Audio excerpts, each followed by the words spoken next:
Okay, Mike here from the Captain Phoenix channel again, and I just wanted to do a quick review of a book called Economic Facts and Fallacies by Thomas Sowell. I'm not quite finished with the book. I'm in the middle of the final chapter on the fallacies of race and ethnicity. It's uh, actually, I'm halfway through chapter 6, Racial Facts and Fallacies, which is the second to last chapter. I've actually really loved this book, but I do want to talk quickly about a point of contention with me in chapter 4, Academic Facts and Fallacies. So I'll just read briefly. It's actually not going to be brief. It's about 2 pages, 2 to 2.5 pages from chapter 4 that I'd like to read. Intercollegiate sports, especially football and basketball, are another source of considerable revenue for some colleges and universities, though this revenue seldom contributes to anything towards the educational activities of these institutions. A former president of Yale University summed up the situation succinctly. I have yet to see the laboratory or library or dormitory built with football or basketball revenues.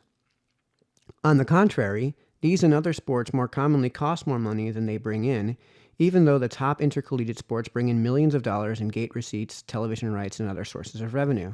In 2006, Ohio State University became the first academic institution to spend more than $100 million on its many athletic programs.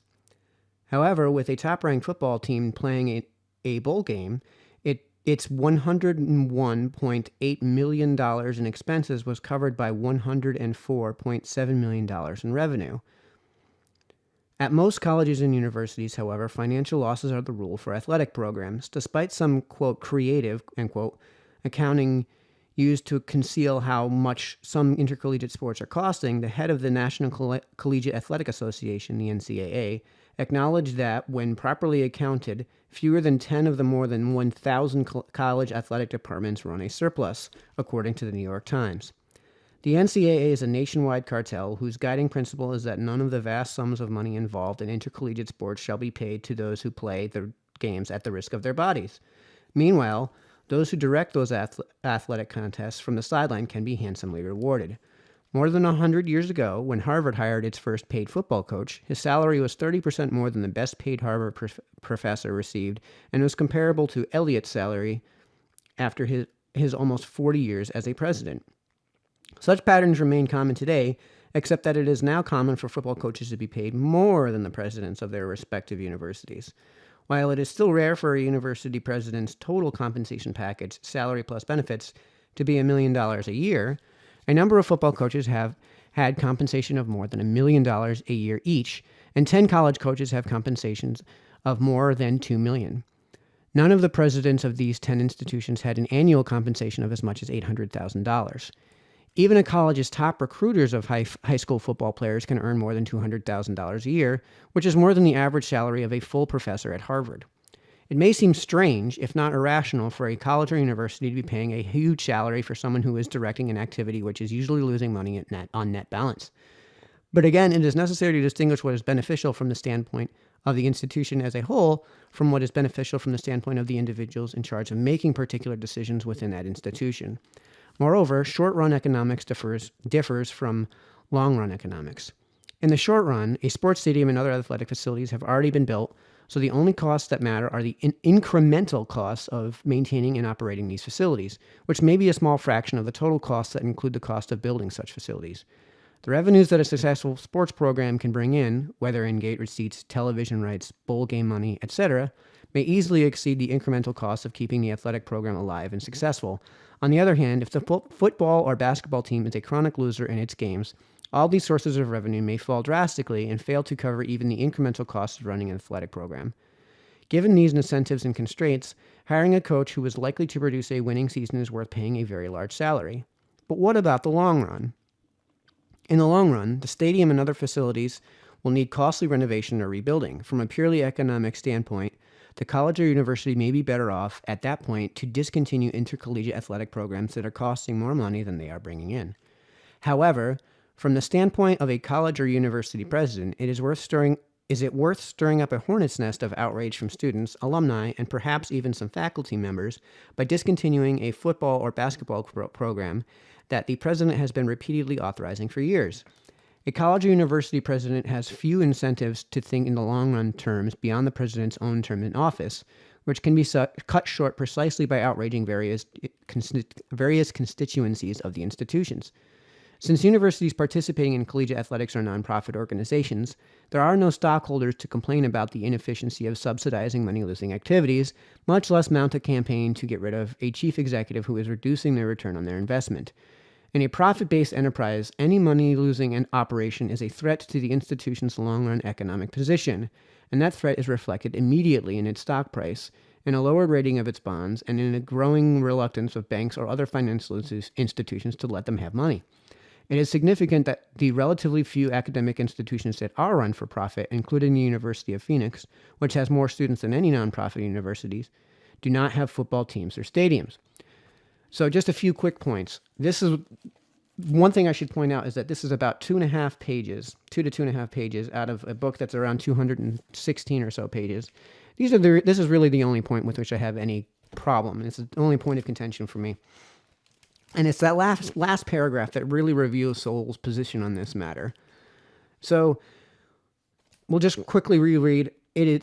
First things first, the University of Phoenix, it should be pointed out, does actually have a stadium. It was host to both a Pro Bowl and I believe a Super Bowl several years ago. So the University of Phoenix does have a football program. It's just simply used for a number of other things. And it's true that they don't have a football team. So they mainly draw in revenue from that stadium by renting it out. So, since universities participating in intercollegiate athletics are nonprofit organizations, there are no stockholders to complain about inefficiencies of subsidizing money-losing activities. But there are alumni that could complain about that. And this is where they draw in a huge amount of their revenues, contributions to their endowments.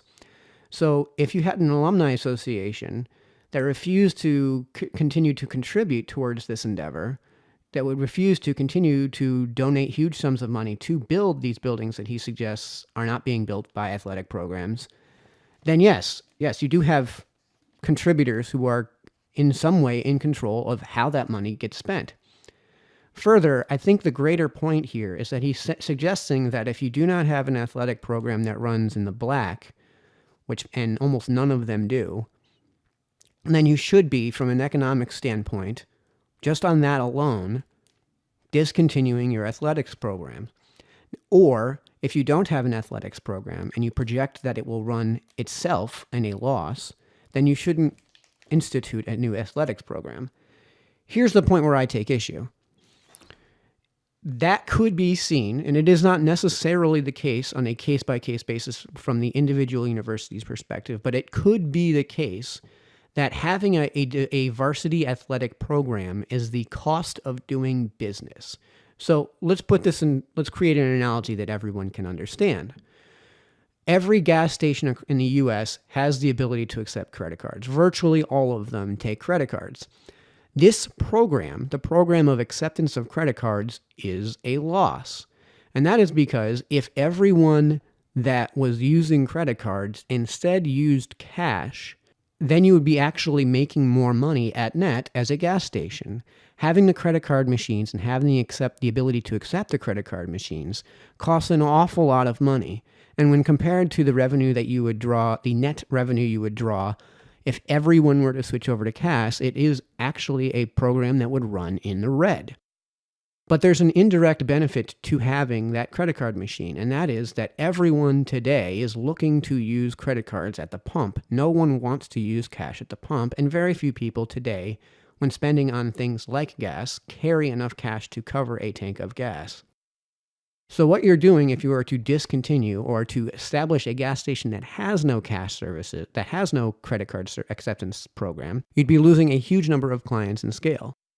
So if we lived in an ideal world and everyone carried cash in this circumstance, then yes, you would ditch the credit card acceptance programs. And then what you could probably do is gain a competitive advantage by passing on some of the cost savings to the customer. It would only be about 5 to 10 cents a gallon, but that's usually enough at the pump to dissuade potential clients from moving to another gas station. And you may even gain potential clients from another gas station on a lousy 5 to 10 cents a gallon. So you would gain scale in that perspective. The problem is that that's just not how consumers behave. So if you were to open a gas station that didn't accept credit cards, you'd probably lose a huge number of customers. You wouldn't gain scale, and the cost savings at the pump, because you would have so few customers, would actually be eliminated because you'd have to raise your prices in order to cover your costs, especially those costs that are fixed costs, like the cost of installing the new gas station, the cost of building the station house. By having the credit cards, you can having a program of acceptance of credit cards, you can increase your scale. And by increasing your scale, you probably can't necessarily reduce the price at the pump, but you may be able to offer an improved service or an improved gas station house. So you're seeing across the country is that these gas stations that have started accepting credit cards tend to have cleaner restrooms, tend to have better food offerings, tend to have a better station house altogether. Now, some of this may be the result of slightly increased costs at the pump, but the point is that by having the credit card acceptance program, which runs in the red, they at net gain customers and at net find themselves in the black. How does this work at a university? Well, universities are and should be in competition for the best, brightest, smartest, and most academically astute students across the country. Of course you want the best and brightest. If that means at a certain institution that to attract the best and brightest, you need to have an athletics program that may potentially run in the black, then you may find yourselves getting the best students, which means you're getting the best professors, and you may be able to get them at a discount. And if the college experience was such, as a result of this athletics program, that the alumni become so appreciative, then they might start contributing. So if you were to open up an even for-profit university, it may be the case that it would be better to have an athletics program that runs in the red so that potential alumni and alumni associations will actually contribute toward your endowment in larger numbers than they otherwise would.